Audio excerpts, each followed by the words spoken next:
Leaked State Security Agency report has revealed how the United States obtained intelligence on the country's top political parties, including the ANC, DA, EFF and IFP. The Supreme Court of Appeal on Friday allowed independent media to publish the particulars after an earlier order barring its release. Let's discuss this now, joined by Willem Els, who is with the Institute for Security Studies. Willem, good to have you, and thank you very much for coming on this evening. The U.S. having such information about, one, the ANC, the ruling party, and its discussions and its decisions around policy and how that is shaped, but also having information and intelligence on the official opposition and other opposition parties. What does that spell? I mean, is that disaster, especially from a country that is so hell-bent on not wanting people to be involved in their election processes and things that are happening in their country? Good evening to you, Tabu. Yes, I think it was a bit of an embarrassment for the SSA, and that is why they tried to place an embargo on the leaking of, or the publishing of this leaked report. But I think we should put this in a bit more in perspective. You know, even South Africa, we have our internal, our SSA, but we also have our Secret Service now that they've been split again, and they are represented in all the countries where we have consulates or we have representation in terms of embassies.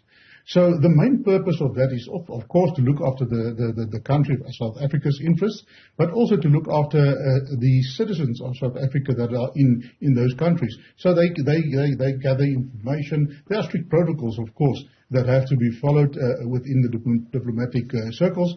So it is not unprecedented. What is actually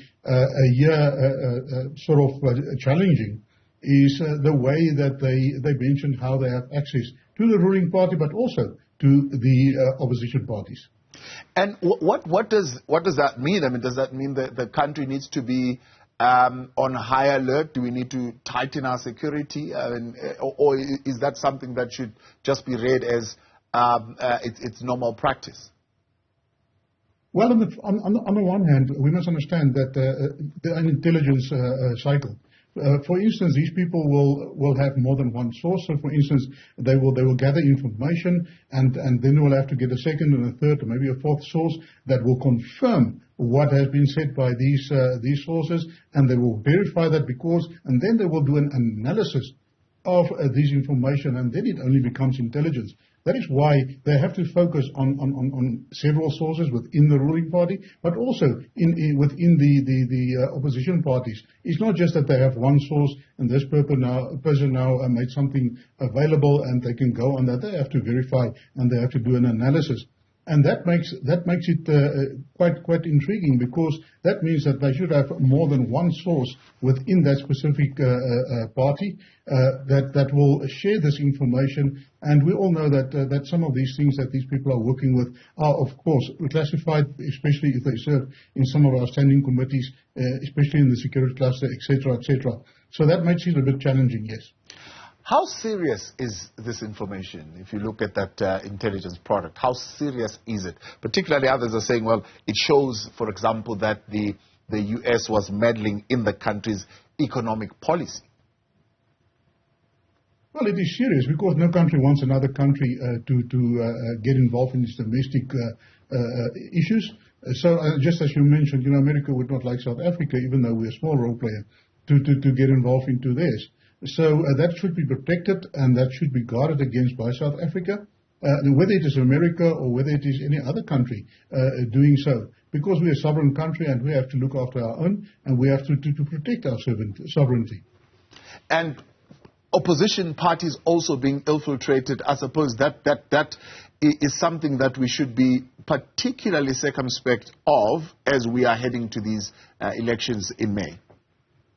Especially in the run-up to the elections, it is very critical. You know, South Africa has come to sort of a watershed with this election, where it is expected that the ruling party will not achieve the majority. They will have to go into coalitions. So we are actually entering uncharted waters as South Africa, where we have already entered into those waters within our municipalities. it's the first time that we will have maybe to venture into that waters with our national politics, and that opens the door for a lot of scenarios that can happen, and also, I mean, even you and me as South Africans, we are worried about that. We are worried about the outcome of that, but also your foreign entities because of investment. Remember, America does a lot of investment financially into South Africa, private firms do investment, etc., etc. So everybody is a bit nervous about that, and intelligence is that thing that gives you that little bit of foresight that you can do your planning.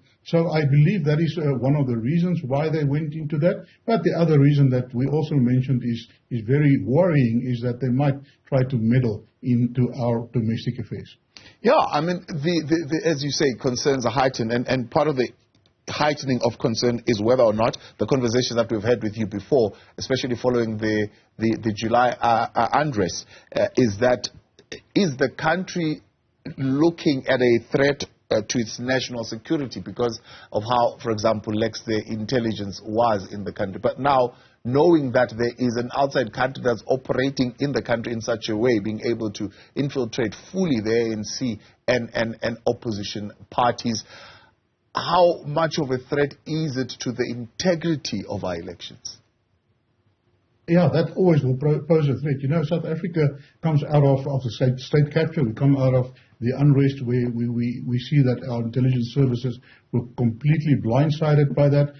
We see also that in part of your different reports, like in the Mafumade report as well as the Zondo report, and the recommendations, they structured the new draft Amendment Act on intelligence. That is still not through Parliament. They're still working it. It's been for public comment, and it went back. So that poses a challenge, because those instruments that are supposed to be put in place to counter the state capture, but also to beef up the security and the intelligence of the country, they are not yet in place, and we are really getting close to the elections.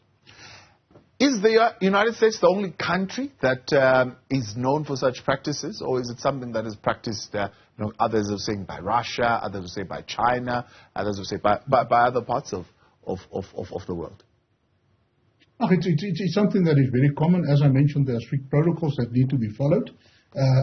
It's when they do not follow those protocols that we see that it starts to become a threat to our security and to other countries' security. So yes, it is common practice amongst all the countries. Especially, remember, if you're a country like let's use Australia, or let's use Germany, who's got a huge financial interest with their private sector investing in South Africa, so they always will look out at that type of intelligence also to forewarn and to look at the indicators in order to warn and protect the interests of their countrymen and their people. That's one of the tasks that these people have to do. But looking at the elections, targeting the political parties, yeah, that is a bit of a grey area.